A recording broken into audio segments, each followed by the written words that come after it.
sukses dan berhasil yang dicapai bukan dari kerja keras, itu pasti tidak akan bertahan lama.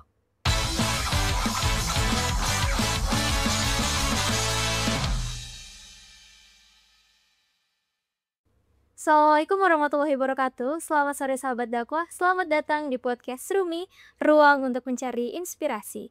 Di podcast ini kita bakal ngobrolin hal-hal seru, tapi tentunya juga menarik buat kita kaji di kehidupan kita. Bareng saya Citra, hari ini kita bakal bahas tentang langkah-langkah kecil bagaimana caranya kita memanajemen diri kita dengan baik. Nah, teman-teman sahabat dakwah, pernah gak sih merasa seperti kejar-kejaran dengan waktu sampai bingung harus kerjain yang mana dulu? Atau kita sering banget mengerjakan sesuatu, tapi kayak capek dan jadi nggak produktif. Nah, itu tandanya teman-teman perlu yang namanya self-management diri yang baik. Dan pas banget hari ini kita bakal ngebahas dengan tema manajemen diri untuk mahasiswa, bangun karakter, bangun masa depan. Dan tentunya bareng pembicara kita hari ini yang luar biasa, beliau adalah seorang tokoh pendidik dan juga motivator yang sudah banyak membantu mahasiswanya dalam mengelola diri dan juga menentukan tujuan hidup yang jelas. Beliau adalah Bapak Asep Amaluddin SPD MSI. Assalamualaikum Bapak. Waalaikumsalam. Gimana kabarnya hari ini? Alhamdulillah. Cerita gimana? Alhamdulillah sehat Pak. Senang sekali Bapak hari ini kita bisa bahas dengan tema yang luar biasa. Kalau kata Gen Z itu relate mungkin gitu ya Pak. Nah, sebagian mahasiswa itu termasuk saya nih Pak, itu masih ngerasa hidup tuh sebenarnya jalan terus, tapi kadang tuh bingung sebenarnya arahnya tuh kemana gitu loh. Nah, menurut Bapak sendiri, kenapa sih manajemen diri itu penting buat kehidupan mahasiswa nih Pak? Oke. Assalamualaikum warahmatullahi wabarakatuh. Sobat dakwah yang berbahagia, dan terutama Mbak Citra yang harapnya juga hari ini berbahagia. Kamil. Karena konteks kita memanage diri itu butuh satu energi positif. Maka kita butuh kebahagiaan sebelum kita memanage diri. Satu hal menarik untuk saya sampaikan bahwa ketika kita mau memanage diri, itu kita perlu satu hal dulu untuk menjadi hal yang kita pikirkan menjadi utama. Apa itu? Tujuan. Tujuan baik tujuan kehidupan, tujuan kita dalam melakukan aktivitas dan segalanya itu butuh berawal dari tujuan yang nyata. Maka hal yang menarik adalah ketika kita mau memanage diri, kita pastikan tujuan itu sudah kita dapatkan. Kemudian banyak sekali anak-anak Gen Z sekarang itu berpikir bahwa literasi mereka itu cukup terbatas dengan media sosial. Padahal yang terpenting itu adalah literasi mereka berkaitan dengan aktivitas mereka, pengalaman mereka, kemudian teori-teori yang mereka dapatkan untuk bisa memantapkan langkah mereka menuju apa yang mereka cita-citakan. Nah, sebagian besar Gen Z ini kalau kita lihat adalah sangat jauh sekali budaya literasinya. Kita lihat saja di perpustakaan. Kalau kita lihat ke sana, oh, tak kira seperti pasar. Ternyata sangat sedikit sekali mahasiswa yang ada di sana. Seandainya pun ada, itu yang dibuka adalah skripsi. Bukan lagi budaya literasi berkaitan dengan mata kuliah, tapi skripsi. Karena memang endingnya mereka harus menyelesaikan skripsi tadi.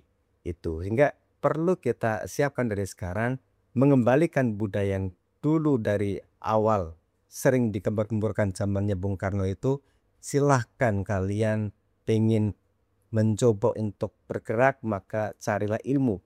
Sampai-sampai kalau kita pastikan pernah di peribahasa kita, ya, carilah ilmu sampai ke negeri Cina. Itu saking luasnya, saking jauhnya kita harus menimba ilmu.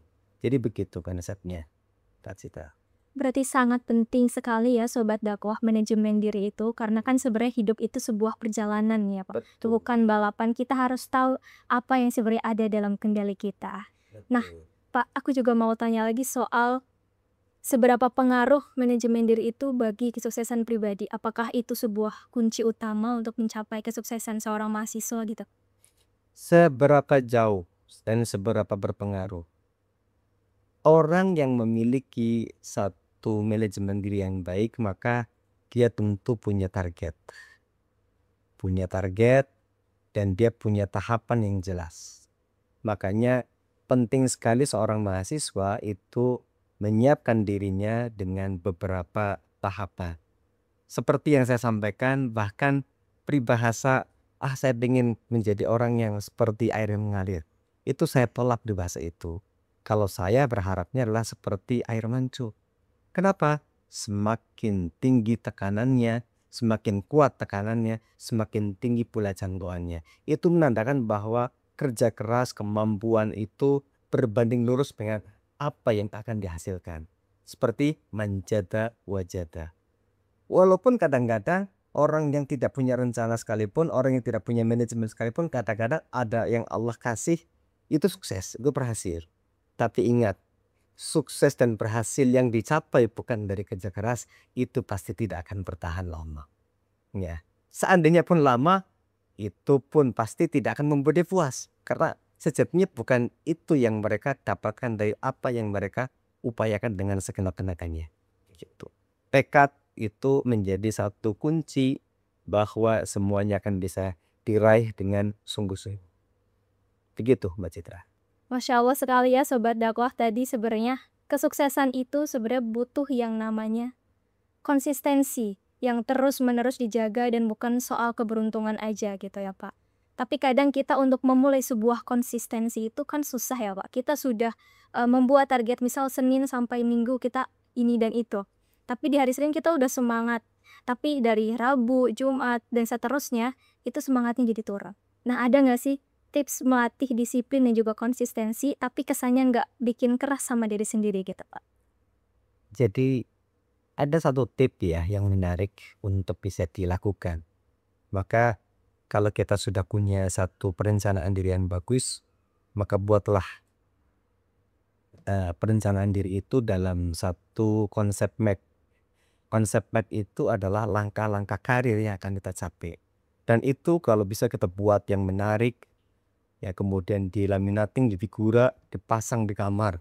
Sehingga ketika kita bangun tidur, oh ingat, itu yang harus kita kerjakan. Nah, adapun ketika malas, ya seperti manusia pada umumnya, al-imanu yazidu yanqus. Iman saja naik turun. Apalagi kemalasan kita sudah pasti itu. Nah, ketika kita berbicara tentang kemalasan, yang penting malas itu tidak membuat kita meninggalkan apa kewajiban kita dan tidak meninggalkan apa yang seharusnya menjadi ya, target capaian-capaian kita.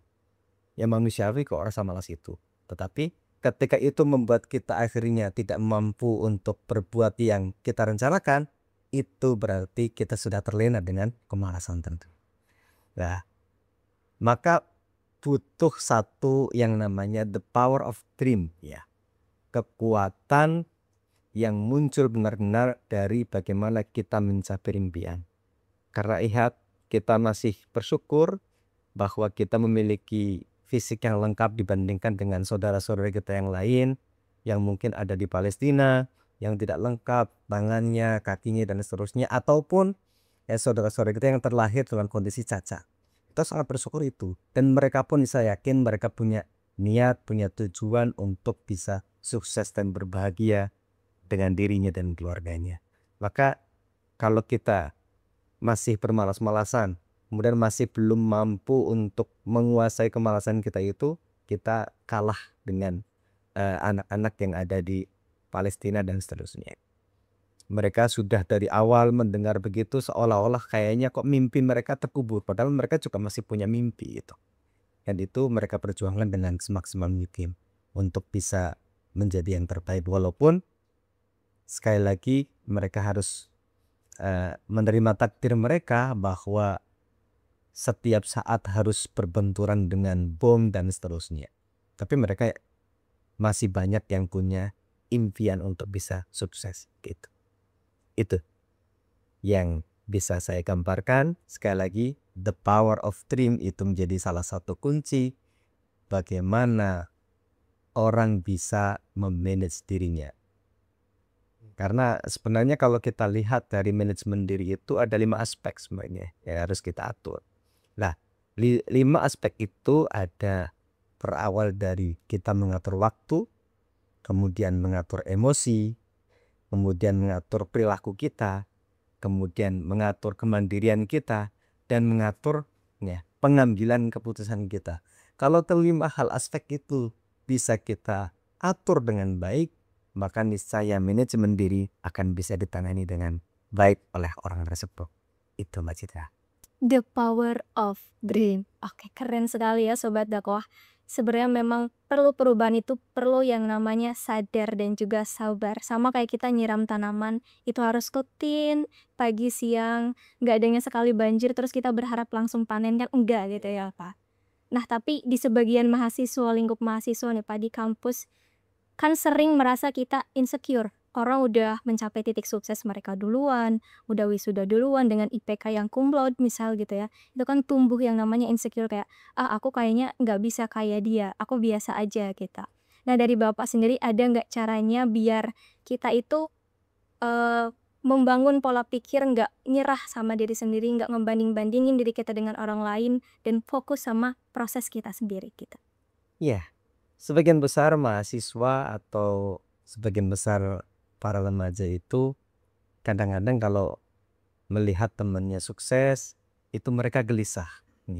Padahal harusnya itu sebagai titik untuk bisa mencoba berbuat yang lebih baik dari mereka, atau mencoba minimal mencari tahu apa rahasianya. Kalau kita sudah bersifat iri, kemudian tambah lagi yang sifat lebih lebih besar dari iri, yaitu dengki.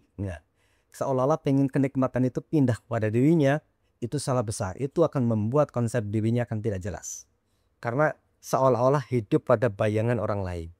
Ingat ya, masing-masing orang punya kelebihannya masing-masing, masing-masing orang punya kelemahannya masing-masing.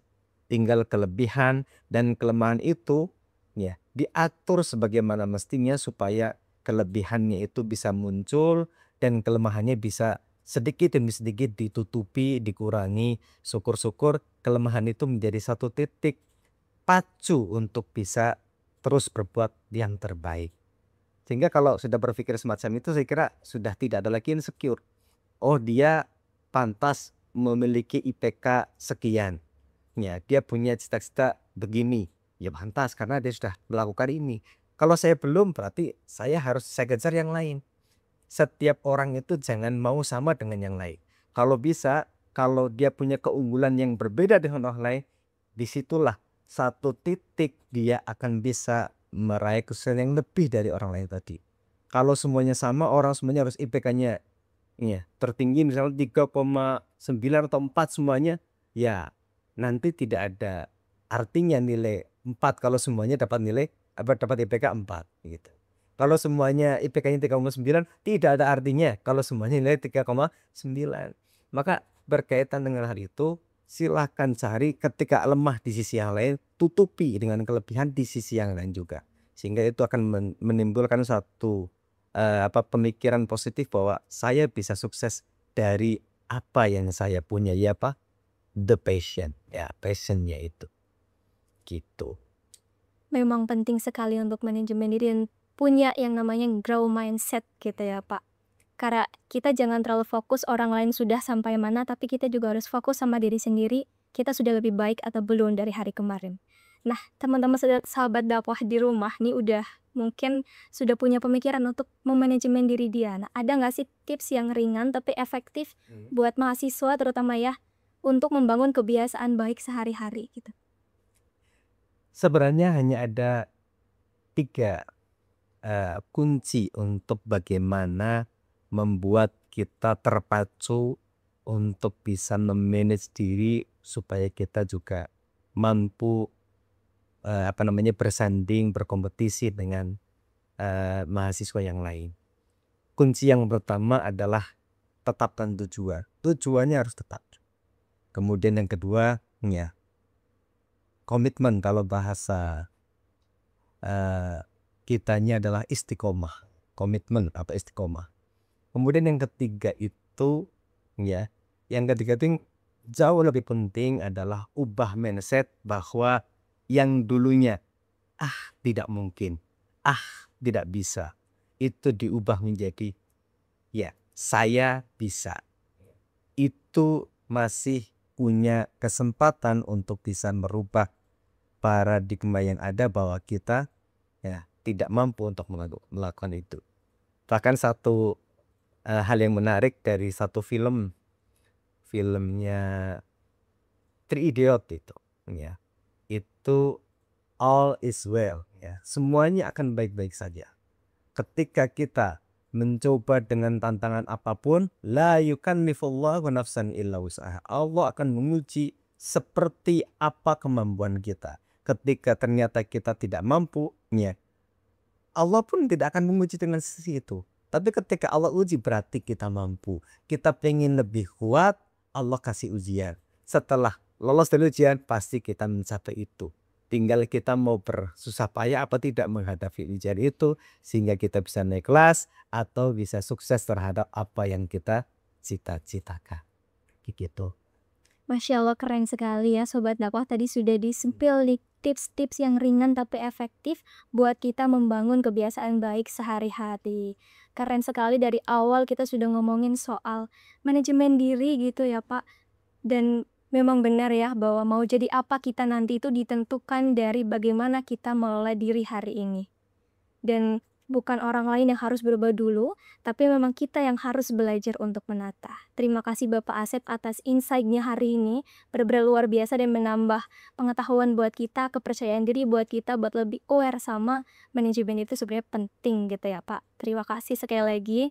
Dan buat teman-teman sahabat dakwah di rumah, kita dari awal sudah ngobrol tentang pentingnya manajemen diri dan bagaimana cara kita untuk membangun konsisten dari langkah-langkah kecil. Dan satu hal yang aku catat tebal hari ini adalah hidup itu bukan soal siapa yang paling cepat, tapi siapa yang paling setia menjaga arah. Dan buat teman-teman di rumah yang lagi nonton ini dalam kondisi yang sedang mungkin kelelahan, kebingungan, atau kedilemaan, gak apa-apa lelah asal jangan menyerah, dan gak apa-apa ragu asal jangan pernah berhenti buat ngecoba. Aku ada sedikit pantun buat teman-teman sobat dakwah di rumah sebelum kita tutup segmen kita kali ini. Cahaya redup di ujung senja, tapi hangatnya tetap terasa. Kalaulah hidup dengan bijaksana, maka hidupmu pun punya makna. Saya Citra, pamit undur diri, jaga hati, dan jangan lupa bersyukur hari ini. Terima kasih. Wassalamualaikum warahmatullahi wabarakatuh.